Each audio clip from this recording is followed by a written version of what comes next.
साहेब या मुलीने जिथे जिथे होईल समाजाचा असो त्या कुठेही संकट आलं तर ही मुलगी आमची तिथे जाते. मी गेल्यानंतर पाहिलं इतका प्रचंड प्रमाणात तिला पाठिंबा मिळाला, इतका प्रचंड पाठिंबा मिळाला. मी रात्री जितेंद्ररावांना फोन केला, पवार साहेब ही मुलगी जर महाराष्ट्रामध्ये फिरली तर पक्षाची बळकटी याच्या दुप्पटीने वाढेल अशा प्रकारचा विश्वास आहे. काम करणारा कार्यकर्ता पाहिजे. अध्यक्ष म्हणून मी आपल्याला एवढंच सांगू इच्छितो, काही अवघड नाही.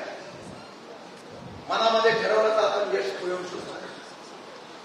प्रत्येकाने मनामध्ये ठामपणाने ठरवलं की आपल्याला पक्ष वाढवायचा. रोज बातम्या त्याला लक्ष देऊ नका. आपण प्रत्येकाने कार्यकर्ता म्हणून काम केलं पाहिजे. काही निरीक्षक चांगलं काम करत आहेत, काही अध्यक्ष दिवसभर रात्रंदिवस काम करत आहेत. मनापासून त्या ठिकाणी त्यांना पक्षासाठी आणि पवार साहेबांसाठी काम करण्याची प्रचंड प्रमाणात ऊर्जा आहे. मी आपल्याला आजच्या या शिबिराच्या निमित्ताने एवढंच सांगणार आहे की आता संघर्षाशिवाय पर्याय नाही. प्रत्येकाने मी भारताचे लक्ष ठेवणार, थोडा बदल करणार. आमचा निरीक्षक किंवा प्रभारी जाईल हा फक्त तिथे गेल्यानंतर जो काम करत असेल त्या काम करणाऱ्याचा रिपोर्ट येईल आणि त्याला धोरण देण्याचं काम आमच्याकडे. आणि जो फक्त पुढे मागे करत असेल त्यांना आपण राजकीय पातळीवर आपण पाहतो. तर काय काय कार्यकर्ते बघितले होत नाही, मग पक्षासाठी काम करण्याच्या बाबतीत मनापासून प्रयत्न करतात. मनापासून प्रयत्न करतात. त्यांना असं वाटत नाही की माझ्याकडे पद आहे म्हणून मी काम केलं पाहिजे, तर साहेबांचा पक्ष परत उभा केला पाहिजे अशा प्रकारची त्यांच्या मनामध्ये चिंता. आज प्रशिक्षण शिबिरात अनेक मान्यवर या ठिकाणी आपल्याला भविष्य काळात असलेल्या या संघर्षातून आपल्याला पक्ष कसा वाढवायचा याच्याबद्दल मार्गदर्शन करणार.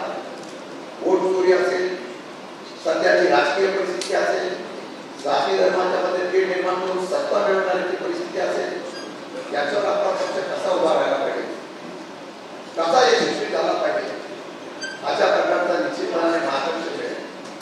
मग काम करणारे ठरवून का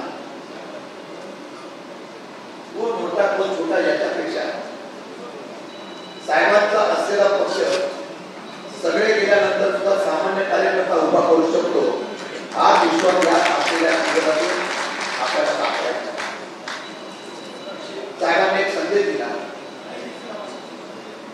गेले असतील त्यांना जाऊ द्या, नवीन लोकांना घेऊन पक्ष बांधा, नवीन लोकांना संधी द्या. मग ते पराभव होईल का विजय होईल याच्याकडे बघू नका. जो पक्षासाठी लढतो त्याला संधी देण्याचं काम यापुढे केलं पाहिजे अशा प्रकारची सूचना आम्हाला बोलणार नाही. विनंती करतो, अध्यक्षपदाची जबाबदारी माझ्यावर आहे. रोहित पवार असतील, आमच्या पक्षाचे सगळे नेते मंडळी असतील, आपल्या सर्वांनी एकजुटीने काम करूया आणि विश्वास निर्माण करूया. असा विश्वास निर्माण करू की काही चुकलं तुम्हाला समजावून सांगा, परंतु फील्डवर करून काम करूया. उद्याचा मोर्चा हा शेतकऱ्यांचा मोर्चा काढून आपण थांबायचा नाही. ताईंनी सूचना केल्या की नुसतं एक दिवसाचा मोर्चा करू नका. हा शेतकऱ्यांचा आवाज हा जिल्हा स्तरावर परत उमटला पाहिजे, जिल्हा स्तरावर आंदोलन झालं पाहिजे. मला अभिमान आहे देशमुख साहेब की पहिल्या प्रथम जनसुरक्षेच्या बाबतीमध्ये महाविकास आघाडीचा आंदोलन करण्याचा निर्णय यशवंतराव प्रतिष्ठानमध्ये झाला आणि राज्यामध्ये आपल्या 90% पदाधिकाऱ्यांनी आंदोलन केलं आणि एक वेगळ्या प्रकारचा या असलेल्या आंदोलनाला महाविकास आघाडी पद्धतीने उभं राहायला हे चित्र निर्माण केलं. आता लढणाऱ्या कार्यकर्त्यांची गरज आहे म्हणून कायम आपण आता कार्यक्रम आंदोलनाचे घेणार आहोत. जिल्हा स्तरावर आता शेतकऱ्यांचा आवाज उठवू. आता योग आणि बेरोजगारीच्या बाबतीमधला प्रश्न सुद्धा आम्ही नवीन हातात घेणार आहोत आणि योग आणि विद्यार्थ्यांच्या पदाधिकाऱ्यांना सांगणार आहे लढाई आहे. ही लढाई पक्षाचा प्रोग्राम तुम्हाला दिला जाईल. जिल्हा स्तरावर विभाग स्तरावर या ठिकाणी आंदोलन केले जाते.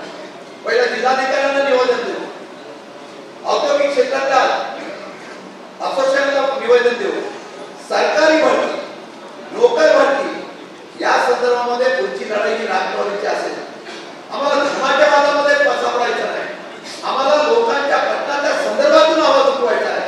हा निर्णय घेऊन आपण लोकांमध्ये परिवर्तनाचे निर्णय करायचा प्रयत्न करणार आहोत. पण मी एवढंच आपल्याला विनंती करण्यासाठी आहे, साहेबांचा विश्वास आहे, सार्थ करूया, नव्या जोमाने काम करूया. जो काम करेल त्याचा रिपोर्ट हा माझ्याकडून साहेबांकडे नेत्यांकडे जाईल. एवढीच त्या ठिकाणी विनंती करतो.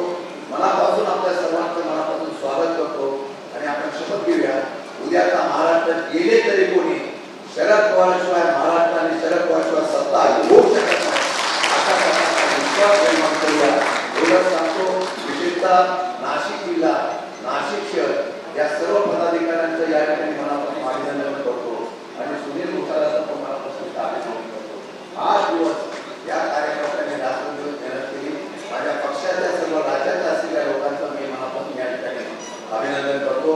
आलेल्या सर्वांचं अभिनंदन करतो, स्वागत करतो. जय हिंद, जय भारत.